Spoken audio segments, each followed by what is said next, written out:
Good morning students. हमारा जो आज का टॉपिक है वो बेसिकली आपकी थर्ड यूनिट से है कंज्यूमर सरप्लस। तो हम सबसे पहले कंज्यूमर सरप्लस से पहले मैं आपको एक बात क्लियर कर देती हूँ कि कई बार आपने ये नोटिस किया होगा कि आप किसी चीज़ के लिए विलिंग है, मान लीजिए 100 रुपीज़ देने के लिए, लेकिन अगर वही चीज़ आपको मार्केट में 80 रुपीज़ में 70 रुपीज़ में मिल जाती है तो ये जो एक्स्ट्रा अमाउंट जो आप विलिंग टू पे थे लेकिन वो आपका सेव हो गया, उसे हम कंज्यूमर सरप्लस बोलते हैं। क्लियर है? टेक्निकली या फिर हम इकोनॉमिक्स के टर्म्स में उसे कंज्यूमर सरप्लस के नाम से जानते हैं। ये जो कंसेप्ट था या ये जैसे हम बोलते हैं, ये जो फिनोमिना है, इस कंसेप्ट के बारे में सबसे पहले इन 1844 एक फ्रेंच इंजीनियर या इकोनॉमिक्स थे जिसका नाम था ड्यूपेट, उन्होंने इसको अक्रोज किया था, इसके बारे में फर्स्टली स्टडी किया था, जिसे उन्होंने नाम दिया था कंज्यूमर्स रेंट। लेकिन उसके बाद मार्शल ने अपनी famous book principles of economics में इस कंसेप्ट का नाम कंज्यूमर सरप्लस दिया था। क्लियर है? तो ये जो कंसेप्ट है कि कंज्यूमर जितना विलिंग है किसी चीज़ के लिए पे करने के लिए, और अगर एक्चुअल प्राइस उसका उससे कम होता है तो जो गैप होता है इन प्राइसेस के बीच में उसे हम कंज्यूमर सरप्लस बोलते हैं। और according to Penson, the difference between what we would pay and what we have to pay is called consumer surplus. Clear है?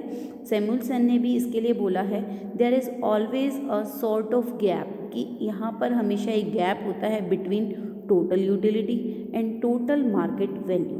तो ये जो गैप है, इस गैप को बेसिकली हमने सरप्लस का नाम दिया है, क्योंकि ये कंज्यूमर गेट करता है, रिसीव करता है, इसलिए इसे हमने कंज्यूमर सरप्लस बोला है।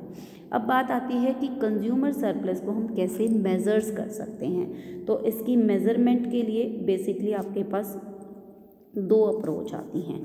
फर्स्ट अप्रोच है आपकी मार्शलियन, जिसे मार्शल ने स्टडी किया है। सेकंड अप्रोच है आपके पास हिक्सन्स की, जिसे हिक्सन्स ने स्टडी किया है। क्लियर है? मार्शलियन अप्रोच एंड हिक्सन्स अप्रोच। तो सबसे पहले हम मार्शल्स अप्रोच के बारे में बात करते हैं, जिन्होंने कंज्यूमर सरप्लस के लिए या कंज्यूमर सरप्लस को स्टडी करने के लिए कार्डियल यूटिलिटी अप्रोच को यूज़ किया है। क्लियर है?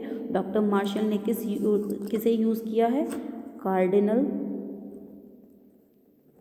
Utility approach. क्लियर है? इसे यूज़ किया गया है कंज्यूमर सरप्लस को स्टडी करने के लिए, और बेसिकली ये जो कंसेप्ट है ये बेस्ड है आपके टोटल यूटिलिटी और मार्जिनल यूटिलिटी पर। मींस इन दोनों के डिफरेंस के ऊपर ये आपका मेजरमेंट बेस है, जिसे हमने नाम दिया है basis of consumer surplus, difference between total and marginal utility. क्यों? क्योंकि डॉक्टर मार्शल कहते हैं जो कंज्यूमर प्रिपेयर है अमाउंट पे करने के लिए, वो बेसिकली इक्वल होता है उसकी टोटल यूटिलिटी के लिए। लेकिन प्रोफेसर जेवंस ने बोला है कि यहाँ पर टोटल यूटिलिटी और मार्जिनल यूटिलिटी में एक बेसिक डिफरेंस होता है, क्योंकि एक्चुअल में जो प्राइस पे किया जाता है, जो प्राइस ऑफ द कमोडिटी होता है, वो मार्जिनल यूटिलिटी के इक्वल होता है, ना कि टोटल यूटिलिटी के लिए।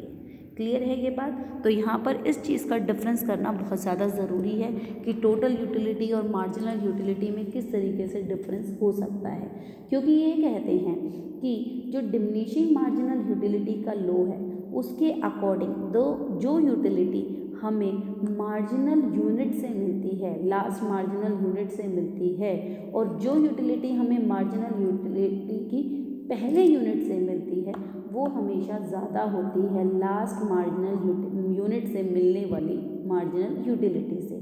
ठीक है? तो कंज्यूमर हमेशा एक सरप्लस डिराइव करता है from units prior to marginal units. Clear है ये बात? इसको मैं तुम्हें एक टेबल की फॉर्म में भी समझा दूंगी कि किस तरीके से मैंने इसे एक्सप्लेन किया है। तो ये बात बिल्कुल क्लियर हो जाती है यहाँ पर कि कंज्यूमर हमेशा कमोडिटी को बाय करना वहाँ स्टॉप कर देता है जहाँ पर where the sacrifice made by him in terms of price of the commodity is equal to its marginal utility. Means जिस पॉइंट पर एक्चुअल प्राइस आपकी मार्जिनल यूटिलिटी के प्राइस के इक्वल हो जाता है उसके बाद कंज्यूमर उस कमोडिटी को बाय करना बंद कर देता है। तो ये बिल्कुल क्लियर हो जाता है यहाँ पर कि टोटल और मार्जिनल यूटिलिटी में डिफरेंस होता है, जिसकी वजह से कंज्यूमर हमेशा ज़्यादा यूटिलिटी गेन करता है from the intra marginal units of the commodity then the marginal utility derived from the last unit of the commodity. Clear है ये बात? और ये बात हमें बिल्कुल अच्छे से पता है कि कंज्यूमर सरप्लस जो होता है वो बेसिकली एग्रीगेट होता है of this surplus from different units. Clear है? इसके लिए मैं तुम्हें एक टेबल बनाकर दिखा देती हूँ। मान लीजिए नंबर ऑफ़ यूनिट्स आपको दे रखी है जो कंज्यूमर कंज्यूम करता है। मान लीजिए 1, 2, 3 एंड 4 आपको यूनिट्स गिवन है और इसका मार्जिनल यूटिलिटी या फिर जैसे हम बोलते हैं प्राइस विलिंग टू पे, ये है आपके पास विलिंगनेस कि कितना कंज्यूमर पे करने के लिए विलिंग है। मान लीजिए फर्स्ट यूनिट के लिए 5 रुपीज़, सेकेंड के लिए 4, देन 3 एंड देन 2। इस तरीके से विलिंगनेस दिखा रखी है कि कंज्यूमर अगर मान लीजिए किसी से आइसक्रीम है उसकी अगर एक यूनिट परचेज करनी है उसके लिए 5 रुपीज़ विलिंग टू पे है, सेकेंड यूनिट के लिए 4 रुपीज़, 3 के लिए 3 रुपीज़, 4 के लिए 2 रुपीज़ विलिंग टू पे है। लेकिन उसका जो एक्चुअल प्राइस है, एक्चुअल प्राइस जिसे एक्चुअल में मार्केट में जो प्राइस है वो है 2 रुपीज़ पर यूनिट। और ये मैंने कहा है जहाँ पर ये प्राइस इक्वल आ जाता है वहाँ पर कंज्यूमर एक्स्ट्रा यूनिट्स को परचेज करना बंद कर देता है। तो इस केस में जो आपका कंज्यूमर सरप्लस बनेगा वो बनेगा मार्जिनल यूटिलिटी में से आप एक्चुअल प्राइस को माइनस करते हो 3, 2, 1 एंड 0 और आपकी टोटल यूटिलिटी क्लियर कितनी होगी? समेशन ऑफ मार्जिनल यूटिलिटी से 14 और यहाँ पर एक्चुअल में जो पे है वो है 8 और कंज्यूमर सरप्लस है आपके पास 6। क्लियर है? ये इसका टोटल आपको गिवन है। तो ये बात क्लियर हो जाती है कि कंज्यूमर जितना विलिंग टू पे है और एक्चुअल में जो वो पे करता है उन दोनों में जो डिफरेंस होता है उसे हम कंज्यूमर सरप्लस बोलते हैं। तो इसमें टोटल यूटिलिटी आपकी कितनी है? 14 और मार्जिनल यूटिलिटी आपके पास कितनी दे रखी है? 1 4 5 देन 2, सेकेंड यूनिट के लिए 4, थर्ड यूनिट के लिए 3, फोर्थ यूनिट के लिए 2। ये आपकी मार्जिनल यूटिलिटी है और ये आपकी एक्चुअल पेमेंट है। ये आपका कंज्यूमर सरप्लस शो किया गया है। तो जो आपका कंज्यूमर सरप्लस होता है वो बेसिकली इक्वल होता है आपके summation of total marginal utility that is total utility minus price into quantity जो आप एक्चुअल में पे कर रहे हो। क्लियर है? तो टोटल यूटिलिटी 14 है माइनस जो आप पे करोगे वो कितना है आपके पास? प्राइस है 2, क्वांटिटी है 4, 8। तो 14 माइनस 8 इक्वल टू 6 रुपीज़ आपका कंज्यूमर सरप्लस यहाँ पर आ जाता है। और अगर आप इसको ड्रामेटिकली शो करोगे, एक डायग्राम के रूप में शो करोगे तो ये भी बहुत इजी हो जाता है आपके पास। मान लीजिए यहाँ पर एक्स एक्सिस पर आपको दे रखा है नंबर ऑफ़ यूनिट्स या फिर क्वांटिटी आपको गिवन है। मान लीजिए 1 है, 2, 3, 4, 5। ठीक है? और यहाँ पर आपको गिवन है प्राइस, वाई एक्सिस पर प्राइस आपको गिवन है से 1, 2, 3, 4, 5, 6। इस तरीके से आपको प्राइस यहाँ पर गिवन है। अगर आप मानते हो कि फर्स्ट यूनिट के लिए कितना बिलिंग टू पे है? 5 रुपीज़, सेकेंड यूनिट के लिए 4, थर्ड के लिए 3, सेकेंड के लिए 4 और 1 के लिए आगे नहीं दे रखा, सिर्फ आपको 4 यूनिट्स के लिए यहाँ पर गिवन है। ठीक है? 4 यूनिट्स के लिए ही गिवन है ना, तो हम यहाँ 4 यूनिट्स तक ही दिखाएंगे। अब हमें पता है एक्चुअल में जो पे करना है वो करना है 2 रुपीज़ हर एक यूनिट के लिए, लेकिन आपने जो विलिंग टू पे ज़्यादा एरिया था वो है आपका ये ए, बी, ये है आपका सी, ये यहाँ तक सी और ये जो लास्ट है आपका ये है आपका डी। तो ये जो एरिया आपके पास आता है जिसे आप लाइन बनाकर भी कवर कर सकते हो, तो जितना भी एरिया आप इस तरीके से शो कर रहे हो ये है, ये आपका कंज्यूमर सरप्लस आता है। क्लियर है? ये जितना भी आपका स्ट्रेट लाइन जो आपका ये स्लीपिंग लाइन एरिया है ये आपका कंज्यूमर सरप्लस का एरिया आता है।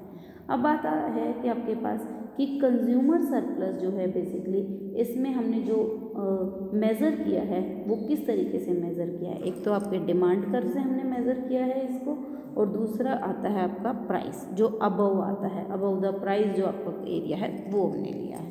क्लियर है। अब बात है इसकी बेसिक अजम्पशंस की कि हमने इसमें क्या क्या अजम्पशंस को फॉलो किया है। तो सबसे पहला तो है ये कार्डिनल नंबर पर बेस है, क्योंकि कार्डिनल यूटिलिटी अप्रोच को हमने इसमें यूज़ किया है। तो यूटिलिटी को मेज़र कर सकते हैं हम कार्डिनल नंबर्स में, ये इसकी सबसे पहली अजम्पशन है। सेकेंड अजम्पशन ये बोलता है कि मार्जिनल यूटिलिटी ऑफ मनी, कि मनी की जो मार्जिनल यूटिलिटी है वो में कांस्टेंट रहती है, क्योंकि कार्डिनल यूटिलिटी अप्रोच की भी यही अजम्पशन है। सेकेंड ये कहता है कि जितनी भी कमोडिटी है वो इंडिपेंडेंट कमोडिटी है, उनका कोई सब्स्टिट्यूट नहीं है। फोर्थ ये कहता है कि अदर थिंग्स मीन्स कंज्यूमर के लिए income, fashion, custom, taste, preferences, ये सब जो है वो कांस्टेंट रहेंगे। और लास्ट ये बोलता है कि consumer surplus is based on demand curve और मार्जिनल यूटिलिटी।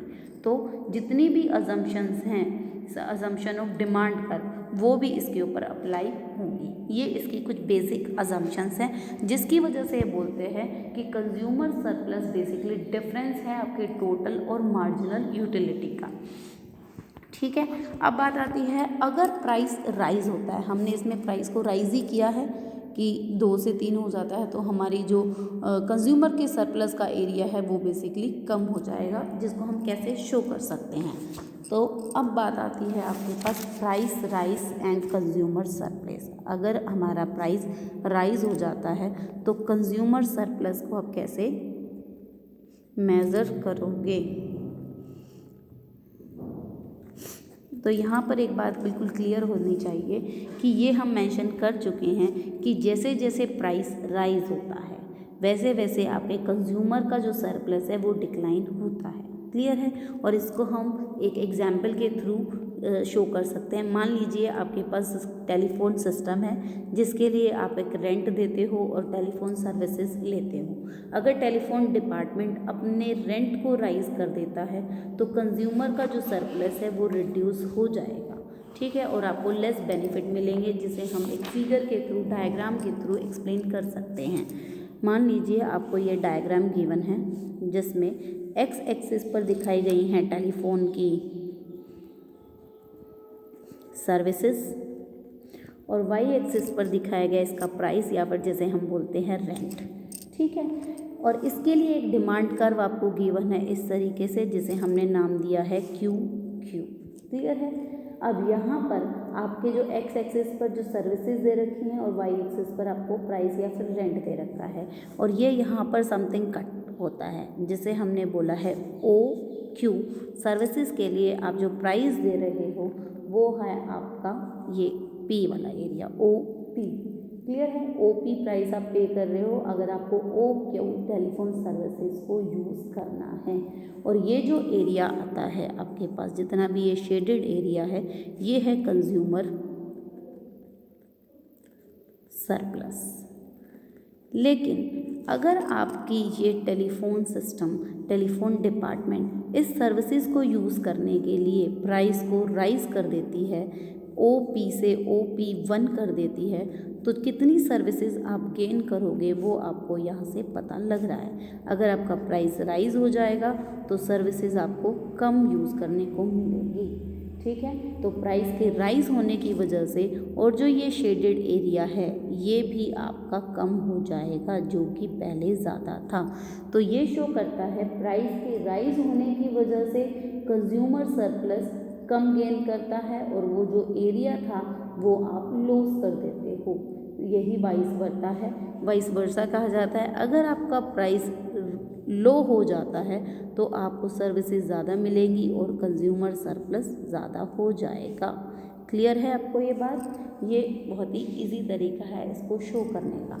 अब लास्ट आपको कहे जाते हैं इसके क्रिटिसिज्म क्या हैं। मीन्स अगर आप मार्शल अप्रोच को यूज़ करते हो, कार्डिनल यूटिलिटी अप्रोच को यूज़ करते हो, तो कंज्यूमर सरप्लस के लिए क्या क्या क्रिटिसिज्म हैं। तो नंबर ऑफ इकोनॉमिक्स हैं जैसे कि हिग्स है, एलन है, यूलिसी है, इन्होंने अलग अलग तरीके से इसको क्रिटिसाइज़ किया है कि कंज्यूमर सरप्लस का जो ये कंसेप्ट है ये अच्छे तरीके से एक्सप्लेन नहीं किया किया गया है डॉक्टर मार्शल के द्वारा, या फिर जो उनकी अजम्पशंस थी वो बहुत ही अनरियलिस्टिक थी। तो इसका सबसे पहला जो ड्रॉबैक या क्रिटिसिज्म है वो बेसिकली है cardinal measurement of utility is not possible, कि कार्डिनल यूटिलिटी नंबर्स में हम यूटिलिटी को मेज़र नहीं कर सकते। मीन्स इसको 1 2 3 4 नंबर्स में हम इसको मेज़र नहीं कर सकते, क्योंकि ये बिल्कुल ही इम्प्रैक्टिकल हो। सेकंड आता है गुड्स आर नॉट इंडिपेंडेंट। इसकी एक अजम्पशन है कि इसने गुड्स को बोला है कि जितने भी कमोडिटीज़ हैं, गुड्स हैं, वो इंडिपेंडेंट टू ईच अदर होता है और जिनका कोई सब्सटीट्यूट नहीं होता। इन रियल लाइफ ऐसा होना पॉसिबल नहीं है, क्योंकि कहीं ना कहीं आपको गुड्स के लिए कोई ना कोई सब्सटीट्यूट अवेलेबल हो जाता है, जिसकी वजह से हमारा कंज्यूमर सरप्लस जो है वो अफेक्ट होता है। थर्ड पॉइंट आता है it ignores the income effect. इन्होंने इनकम को कांस्टेंट बोला है कि इनकम, फैशन, ये सब चीज़ें कांस्टेंट रहेंगी, बट इन रियल लाइफ ऐसा पॉसिबल नहीं होता है। क्लियर है? क्योंकि हमें पता है अगर इनकम इंक्रीज़ होगा तो कंज्यूमर जो है इसके प्राइस को और ज़्यादा देना या फिर पैसे ज़्यादा पे करने के लिए तैयार हो सकता है। नेक्स्ट है marginal utility of money doesn't remain constant. एक अनरियलिस्टिक अजम्पशन इन्होंने ये भी ली है कि मनी की मार्जिनल यूटिलिटी जो है कांस्टेंट रहती है, बट ऐसा नहीं है, क्योंकि कुछ पर्सन के लिए मनी जो है ज़्यादा सेटिस्फेक्शन देता है और कुछ के लिए नहीं देता है। नेक्स्ट है सब्सटीट्यूट। सब्सटीट्यूट इन्होंने बोला है कि अवेलेबल नहीं होते, बल्कि in real life there is substitutes are available. Then है आर्टिकल्स ऑफ डिस्टिंक्शन, जैसे कि आपके डायमंड्स हैं, ज्वेलरी है, पेंटिंग्स हैं, ये कुछ ऐसे चीज़ें आती हैं, जो ऐसे आर्टिकल्स होते हैं जिनका कंज्यूमर सरप्लस उनके प्राइस के राइज होने की वजह से इंक्रीज़ हो जाता है और कंज्यूमर सरप्लस प्राइस के लो होने की वजह से लो हो जाता है। नेक्स्ट आता है आपके पास इनफाइनाइट कंज्यूमर सरप्लस। कुछ चीज़ों के लिए कंज्यूमर का जो सरप्लस होता है वो इनफाइनाइट होता है, जिसे आप चेक नहीं कर सकते हो, क्योंकि कुछ कहते हैं, मान लीजिए किसी को थ्रस्ट है पानी पीने की, ठीक है, वो ये कहता है कि अगर उसे वो चीज़ या फिर पानी जो 1 रुपये में अवेलेबल हो सकता था या फ्री ऑफ कॉस्ट अवेलेबल हो सकता है, उसके लिए वो नंबर ऑफ अमाउंट पे कर सकता है, मान लीजिए 100 रुपीज़ भी पे कर सकता है। तो इस केस में जो चीज़ उसे मिल रही है वो सरप्लस नहीं है, उसे हम सरप्लस नहीं कहेंगे, बस सिर्फ उसे हम एक तरीके से पेन को कवर करना कहेंगे, जो उसकी नेसेसिटी को पूरा करना कहेंगे, ना कि उसे हम कंज्यूमर सरप्लस बने कहेंगे। तो कुछ चीज़ों में ये बहुत ही रिडिकुलस हो जाता है कि ये कंज्यूमर सरप्लस गेन कर रहा है। नहीं, कंज्यूमर सरप्लस ज़्यादातर उन चीज़ों के लिए गेन किया जाता है जो हमारी नेसेसिटीज़ ऑफ लाइफ को सेटिस्फाई करने के बाद हमें मिलती हैं। नेक्स्ट है कंज्यूमर सरप्लस बिकम ज़ीरो। कुछ केसेस में कंज्यूमर सरप्लस जो है वो ज़ीरो बन जाता है, जिसकी मार्केट वैल्यू और हमारी विलिंग टू पेइंग कैपेसिटी जो होती है वो सेम हो जाती है। लास्ट ये बोलते हैं कि ये जो कंसेप्ट है बहुत ही ड्यूबियस है, बिल्कुल ही इलॉजिकल होता है, क्योंकि इन रियल लाइफ ऐसा मिलना बहुत मुश्किल है। तो इन कंक्लूज़न हम कह सकते हैं कि कुछ कंट्रीज़ में जो इनकम 1000 रुपीज़ हम अगर गेन कर रहे हैं और कुछ अदर प्लेसेस पे वही जो वैल्यू होती है वो सेम नहीं होती है। क्लियर है? तो ये बहुत ही एम्बिगुअस कंसेप्ट है, जो कि हमारे लिए बोलना कि जो मार्शल ने अप्रोच दिया है वो बिल्कुल परफेक्ट है, ऐसा नहीं है। ठीक है, तो इसके नंबर ऑफ क्रिटिसिज्म है, जिसकी वजह से मार्शल अप्रोच को इतना ज़्यादा फॉलो नहीं किया जाता है। नेक्स्ट अप्रोच जो आपके पास आती है वो हिक्सन कंसेप्ट आता है। हिक्सन ने जो इसको यूज़ किया है या फिर कंज्यूमर सरप्लस को स्टडी करने के लिए बेसिकली इंडिफरेंस कर्व का यूज़ किया गया है। ये हम इसकी नेक्स्ट वीडियो में शेयर करेंगे। ठीक है, थैंक यू।